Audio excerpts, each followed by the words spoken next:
Hello, everybody. I am finally able to go remote with some of my Facebook Lives.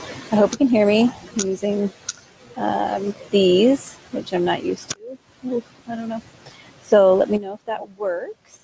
But hey, so I am here at Innovation Collective because sometimes I like to get out of my office at home and not be working in the same chair every day. I sent out that blog last week about change, and I wanted to just elaborate a little bit on it. So over the weeks, I've been sending you guys videos on the things I've been learning over the past few years on partnerships, marriage and business together, on entrepreneurship and relationships, because basically if you're in business, you're going to be talking to humans. I don't care how far away in some tech basement you want to be, how you get there is through a human being. So it takes humans, which means it takes relationship. And we're not all born with the exact perfect set of skills to achieve the right relationships for business. So I've been learning the science behind that with my mentor, Dr. Julie Humrick, and I'm sharing it with you guys. So that's just a little kind of quick and dirty update. If you've been watching since November, then you know that. But if you're not, then welcome. And I hope you can learn something and have a great day about it. I don't know. So I talked about change and what is change to the psychology of it. Like, what is change? We all know that we want to change. Sometimes we want to change to lose weight or to be healthier or connect with our kids more or something like that. Whatever, we have a goal and we want to change. There is a scientific 8 steps that have been identified to this change happening. Now, the cool part is you don't need to know this 8 steps. It just happens. It's a natural process of change for human beings, and it's these 8 steps. It starts with your old story identification, and then recognition of that, then changing it, being really uncomfortable with the current story, which is your old story, changing it, logging it, and adapting to it. So that's not the 8 steps, but that's kind of the quick and dirty of it.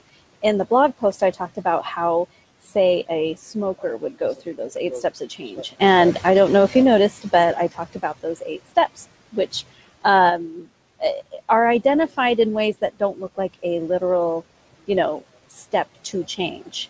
It is a step that might feel more organic than you think, but it is still a necessary part of the change for it to happen. So I was reading what will be the textbook for the course I'm going to be opening. It's called The Power of Story by Jim Loehr. You can go get it. It is incredible. It is also a little dry because he's an expert, and sometimes experts are so knowledgeable and saturated in this that they don't know how to make it more intriguing for us folks who aren't the expert, but that's okay. I'm going to worry about trying to make it more interesting for the folks in the course. But this was an incredibly fascinating piece of information that, say you're changing, you're going to have stories around change. You're going to have stories around the past and the present. So one of the experiments or exercises that he has you do, and I've gone through the whole thing, is identify one of 4 places in your story that you're at. So one of them is a bad past leads to a bad present. A bad past leads to a good present. A good past leads to a bad present, or a bad past leads to a bad present. So I think that's all 4. And you're supposed to pick one, which is actually kind of uncomfortable because you're like, I'm a person, my life has led up to more than just that sentence. I don't want to pick. And that's totally normal, but you still need to pick because it actually forces you to bring up those stories in your head that you tell yourself about why your future, past, present is the way it is in your head. Because the cool part is that change happens from the inside out. And when you are hitting this brick wall over and over again, the way to change it is from the inside. you're telling yourself a story about the brick wall and you're not able to get through it. When you identify that story and you change the story in your head, the brick wall is no longer a brick. It is like not even there. It is super easy. I've done it before. I've lost 80 pounds. I've worked on my marriage. I've worked on my business.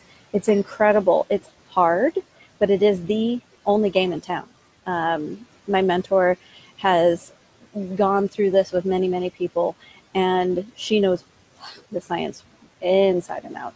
And what she says is that while journaling and identifying the story may take longer than you think, it is still the shortcut to getting the change you want. So really cool. And anyways, going back to what pessimism and optimism is within that story, she talks about how they did studies with pessimists and optimists, and how a pessimist literally has impaired peripheral vision.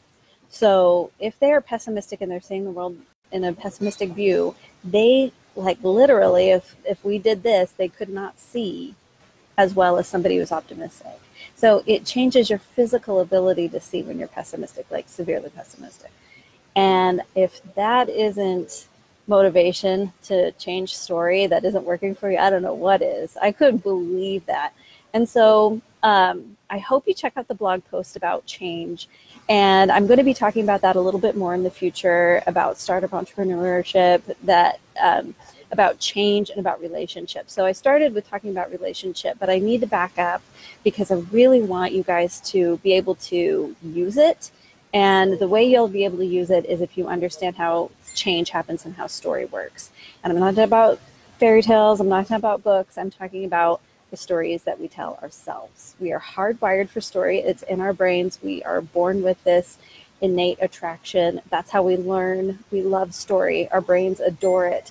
And so the best way to change something that isn't working for us is to change the story that is already hardwired in us. So anyways, I wanted to just pop in really quick and give you that brief like hello. And also it's Thursday Thoughts, which I need to post about that in our group. But Thursday Thoughts is basically like I'm learning about the pessimism and changing the story stuff. I've been thinking about that, and I've been thinking about things within the business, my business. I have a few, and how to, what am I thinking about, and how can I look on the outside at myself, and am I thinking and asking the right questions? Because sometimes we can put those blinders on and not even be asking the right question to solve the problem. So Thursday Thoughts is about getting outside yourself and maybe looking around and seeing if you could think about your business in a totally different way, or a problem in your business, or whatever. It's Thursday Thoughts. It's a little fluid. All right. I'll be logging off, and I'll be getting the Thursday Thoughts post out there. So I hope you have a good Thursday. And I'll talk to you later. Bye.